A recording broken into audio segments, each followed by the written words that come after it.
Lo pada inget gak sih? Kita udah pernah cerita tentang uji nyali. Ya, Dan gue pernah bilang tuh, dari yang gue tahu ada 3 tingkatan dalam uji nyali. ya.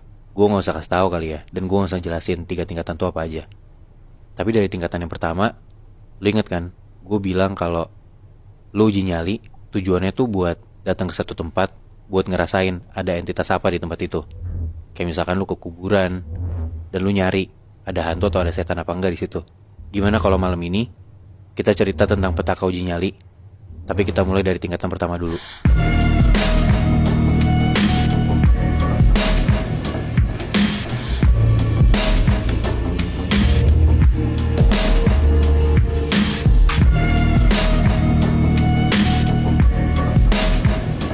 Mungkin banyak dari kalian yang gak asing sama tempat uji nyali ini. Tempatnya tuh terbuka untuk umum, dan ini tuh tempat untuk beristirahat orang-orang yang udah dipanggil duluan. Kuburan maksud tuh. Iya bener Muy. Jadi cerita ini tentang uji nyali di salah satu makam di Jakarta Selatan. Sekitar tahun 2016, ada 5 anak kuliah yang penasaran sama tempat uji nyali ini. Mereka semua laki-laki, namanya kita sebut aja Agung, Aryo, Bobby, Demas sama Hashim. Mereka berlima ini tuh satu kampus dan kebetulan satu kosan juga. Soalnya kebetulan mereka semua tuh juga gak bisa ngeliat setan, jadi semuanya tuh berani banget Muy, Bi.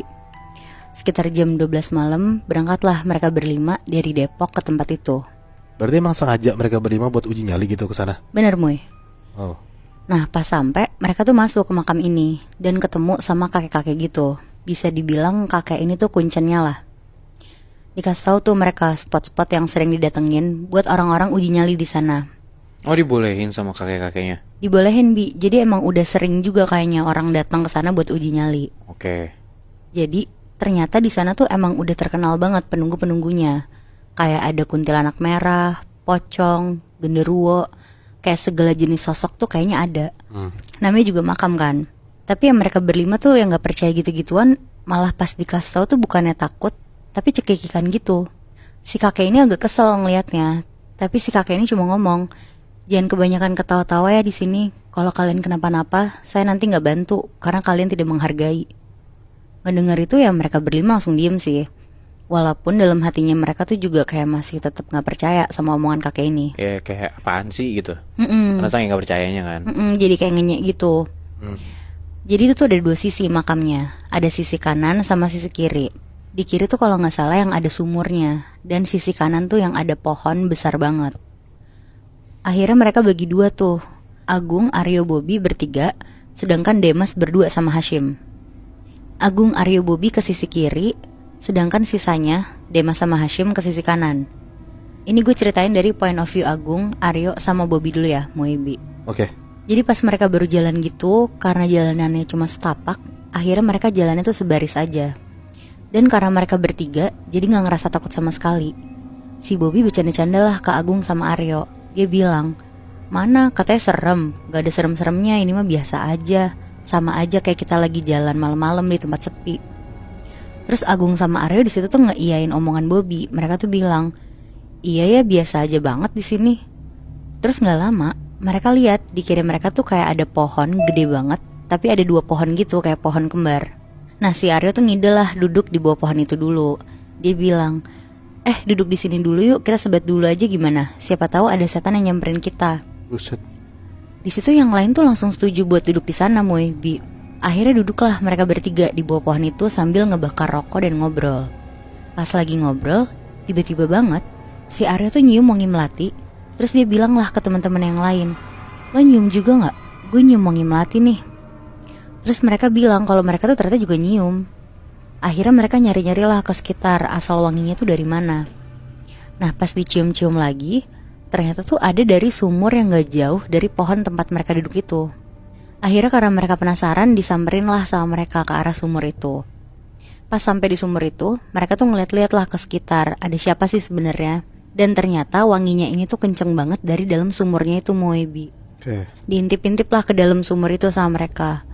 Terus pas mereka lihat ke dalam sumur itu, tiba-tiba si Aryo tuh kayak kedorong dan nyaris jatuh ke dalam sumur itu. Tapi untungnya cepet-cepet ditarik tuh sama Agung sama Bobby. Jadi dia gak jatuh ke dalam sumur itu. Nah pas mereka habis narik Aryo, mereka tuh otomatis langsung ngebelakangin sumur itu kan. Tapi pas mereka ngebelakangin sumur itu, tiba-tiba mereka bertiga tuh ngeliat bener-bener di depan mereka ada genderuwo gede banget, warnanya hitam, lagi ngeliatin mereka bertiga dengan tatapan serem banget. Depan-depanan. Depan-depanan Moy jadinya. Set. Dari situ tuh mereka langsung kabur, bener-bener lari ngejauh dari arah sumur itu. Nah itu kan barusan cerita dari mereka kan. Ini gue mau ngebawain dari point of view-nya si Demas sama Hashim yang ngambil ke arah kanan. Nah sama aja kayak yang lain, mereka berdua tuh sotonya juga dapet banget Moy, Bi. Karena mereka berdua doang, mereka gak gabut kan. Jadinya mereka tuh kayak taruhan berdua gitu. Yang duluan ditampakin setan dapat 50.000. Pokoknya cekikikan lah sepanjang jalan sampai akhirnya mereka sampai tuh di satu makam yang baru banget. Tanahnya masih basah dan masih banyak bunganya. Itu tuh letaknya ada di sebelah kanan mereka. Mereka tuh berhenti di situ karena tuh kaget banget ngelihat ada perempuan lagi kayak posisi jongkok, rambutnya panjang sambil nunduk di makam itu. Kayak posisi-posisi lagi berdoa gitu loh Moy, Bi. Tapi kan mereka kagetnya tuh karena itu tuh tengah malam kan. Kenapa bisa ada orang yang ziarah di makam jam segitu? Akhirnya mereka pelan-pelan lah jalan dan mau nyamperin ke perempuan ini. Soalnya posisinya kan mereka ngeliat perempuan ini tuh dari belakang. Terus pas mereka jalan dan makin ngedeket, mereka tuh dengar kalau perempuan ini tuh ternyata lagi nangis-nangis di makam itu. Akhirnya Demas ngide lah buat nyapa. Niatnya tuh mau nemenin si perempuan ini kan. Terus habis itu dia sapa nih perempuannya. Demas pegang bahunya sambil bilang, "Mbak, gak apa-apa." Abis disapa Demas, perempuan ini tuh nengok ke Demas sama Hashim. Pas nengok ke belakang, perempuan ini tuh ternyata mukanya tuh ancur banget Moy, Bi. Shit. Matanya cuma satu. Terus dia tuh senyum lebar banget. Terus dia ketawa-tawa sambil berdiri. Anjing. Abis dia berdiri, dia tuh langsung terbang ke arah pohon yang gede banget sambil ketawanya tuh ngelengking banget. Set. Ngeliat itu Demas sama Hashim tuh langsung lari berusaha kabur ngejauh dari kuntilanak itu. Dan pas lagi lari, mereka berdua tuh ngerasa kalau di belakang mereka tuh juga ada yang ikut lari kan. Karena mereka mikir kalau yang ikut lari itu teman-teman mereka yang lain, akhirnya mereka berdua tuh agak lega kan. Tapi mereka berdua juga refleks tuh nengok ke belakang buat mastiin itu teman-teman mereka atau bukan. Dan pas mereka nengok ke belakang Moy, Bi, mereka tuh ngeliat pakai mata mereka sendiri kalau yang ikutan lari di belakang mereka tuh sosok kepala buntung. Jadi cuma ada dari bahu ke bawah doang, kepalanya tuh gak ada. Pas ngeliat itu mereka teriak dan lari makin kencang lagi kan. Nah abis mereka lari, akhirnya mereka semua tuh ketemu di satu titik, di pintu masuknya si makam itu. Akhirnya mereka berlima langsung mutusin untuk pulang langsung dan gak sempet ketemu si kakek itu lagi. Jadi bener-bener mereka tuh abis ngeliat setan itu langsung pulang semua. Ya. Wah anjir, gue penasaran banget sih. Itu TPU di Jakarta Selatan, Nat? Iya bener Bi, gue gak bisa nyebutin sih sebenarnya namanya apa. Tapi TPU ini tuh terkenal banget lah di Jakarta Selatan untuk tempat uji nyali. Tapi dengan yang isinya ada kepala buntung, kayaknya kita tahu sih di mana, Bi.